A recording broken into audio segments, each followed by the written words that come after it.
Hello everyone, good morning সবাইকে। আজকে সকাল সকাল আমরা জেঠি তারা পাতা বাবা চলে গেল পাতা খাওয়ার জন্য। তোমরা একটু প্রে করো যাতে ওরা সুস্থ হয়ে ফিরে এসে।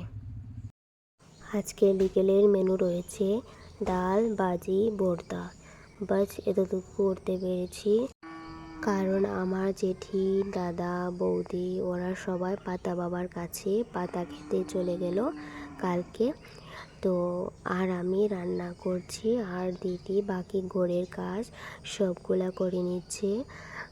আর ওরা চলেও এসেছে মনে হয়, তার জন্য তাড়াতাড়ি করে বাসন মেজে চা করে রাখছি যাতে এসেই খেতে পারে। চা শেষ হওয়ার পর ভাত বসিয়ে দিলাম। আর এখানে রয়েছে 12টার রান্না করা তরকারি। আসলে আমাকে বলেছিল যে ওরা আসলে খাওয়ার জন্য একসাথে রান্না করে রাখতে, আর বাকি রান্না করব। বন্ধুরা, একটা লক্ষ্য করেছো তোমরা, রান্নাঘরে যতক্ষণ থাকবো ততক্ষণ মুছতে থাকবো। কি জানি একটা অভ্যাস হলো, আমিও জানি না এই কাজটা কি হচ্ছে ভাবলেই হাসি পায়। আর তোমরাও এভাবে কে কে করো আমাকে একটু বলো তো। আর এখানে মাছ তরকারি হচ্ছে, আর আমার আজকের ভিডিও এটুকু রইল।